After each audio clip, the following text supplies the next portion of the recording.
आज की सबसे पहली अपडेट रेमिटेंस टैक्स के बारे में ही है। तो अमेरिका के अंदर जो 5% रेमिटेंस टैक्स की बात हो रही थी, जो कि नॉन रेसिडेंट वहाँ के सिटीजन हैं, जैसे मान लो इंडिया से कोई इंसान अमेरिका जाके वहाँ पे जॉब कर रहा है और वहाँ से पैसा अपने घर भेज रहा है।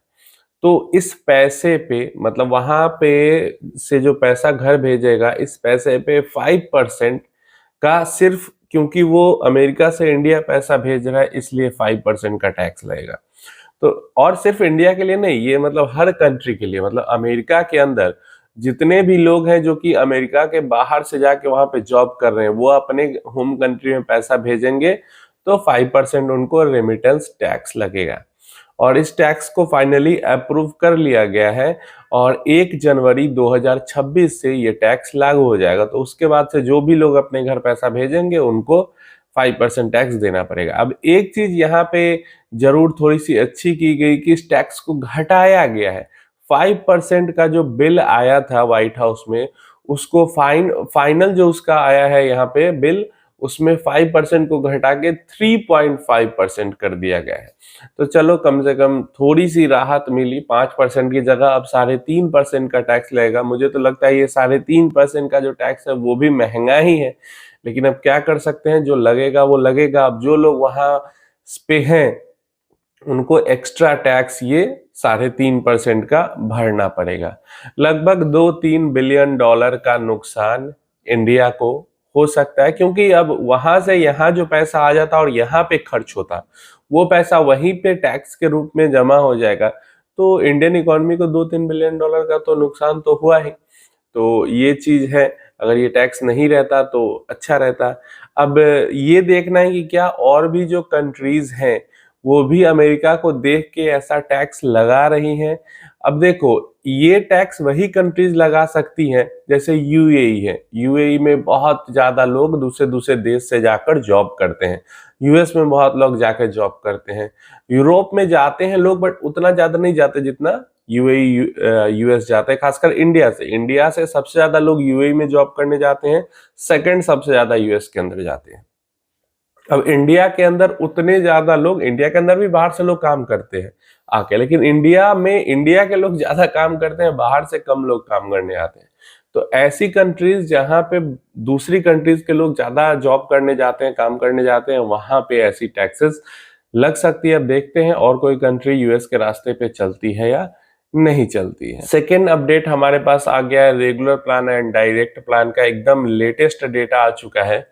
और लेटेस्ट डेटा जो आईसीआरए ने बताया है उसके मुताबिक जो एचएनआई कैटेगरी के इन्वेस्टर हैं उसमें साल 2019 में लगभग 21-22% जो इन्वेस्टर थे, मतलब हर 100 में से 21-22 जो इन्वेस्टर है वो डायरेक्ट म्यूचुअल फंड के अंदर इन्वेस्ट करता था। बाकी जो है मतलब 78-79-80% के आसपास जो इन्वेस्टर थे वो रेगुलर म्यूचुअल फंड में डिस्ट्रीब्यूटर्स के थ्रू इन्वेस्टमेंट करते थे। वही 2025 फरवरी का लेटेस्ट डेटा है, जहां पे जो 21-2% का जो नंबर था वो बढ़ के ऑलमोस्ट 28% के आसपास आ चुका है।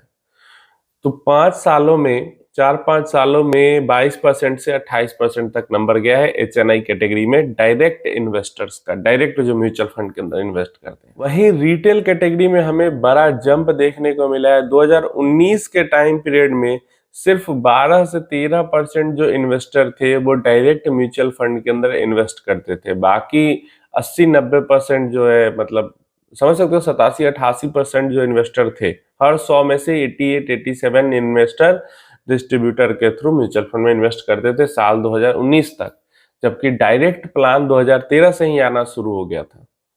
लेकिन फरवरी 2025 के लेटेस्ट डेटा के मुताबिक जो ये 12-13% का नंबर था वो बढ़ के 26% के पास पहुंच चुका है। तो ऑलमोस्ट दोगुना हो गया है पिछले 4-5 सालों में डायरेक्ट इन्वेस्टर्स का नंबर। बट दोगुना होने के बावजूद भी कितना है, एचएनआई कैटेगरी में लगभग वही 27-28% और रिटेल कैटेगरी में 25-26%। तो चौथाई हिस्सा ही, टोटल जो इन्वेस्टर्स हैं उनका चौथाई हिस्सा ही सिर्फ डायरेक्ट म्यूचुअल फंड के अंदर इन्वेस्ट कर रहा है।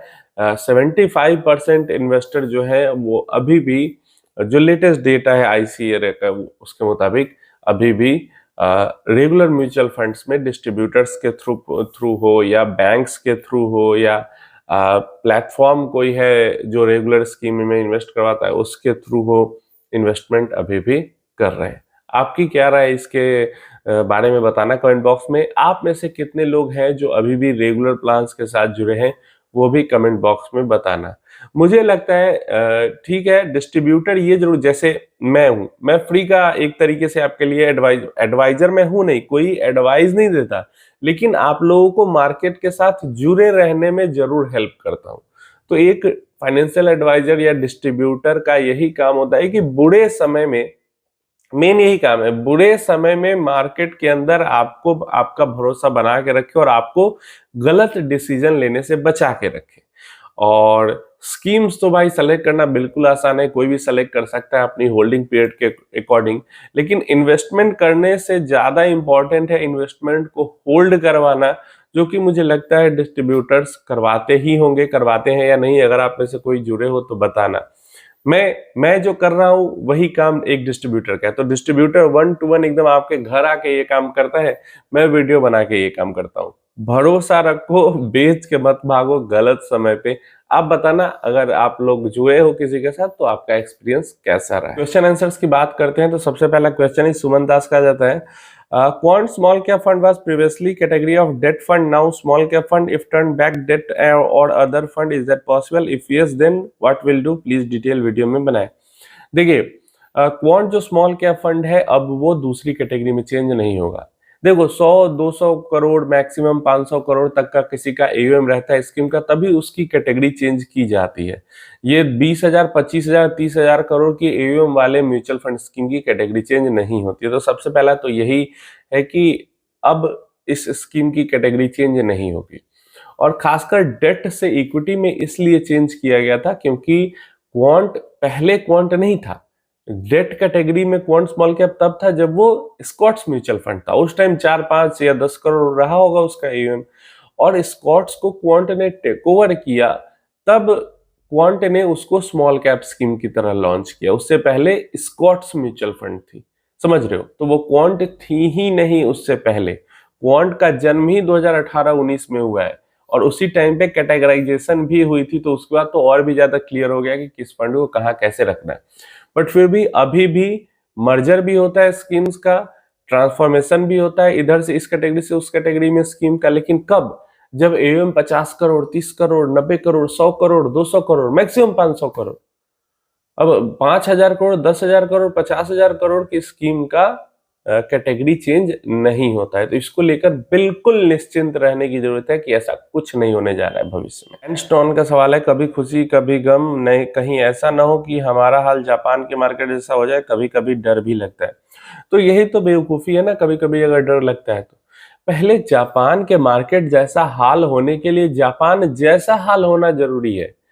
क्या आपके देश के हालात जापान जैसे हैं?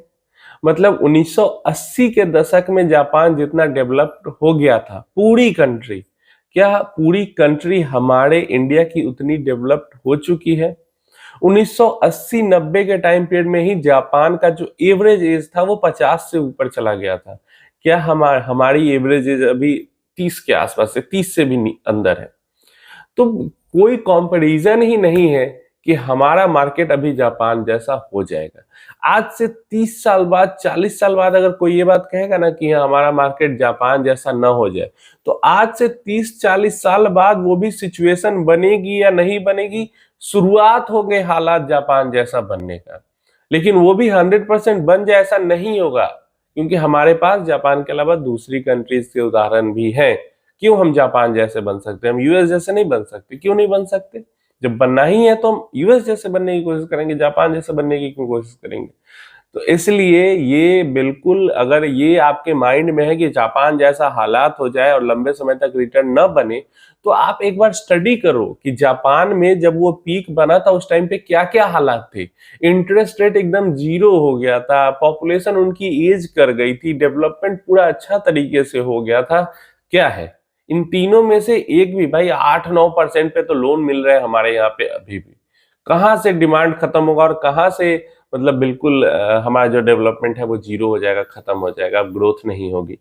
मतलब कम से कम ये सब चीजें सिर्फ कहने से और देखने से नहीं होता है। आप समझो कि वैसा हुआ क्यों था, तभी तो आपका डर दिमाग से खत्म होगा। तो ये आज की क्वेश्चन अपडेट्स थी। कैसी लगी अपडेट्स? कोई क्वेश्चन क्वेरी आपका है तो नीचे कमेंट बॉक्स में पूछ लेना।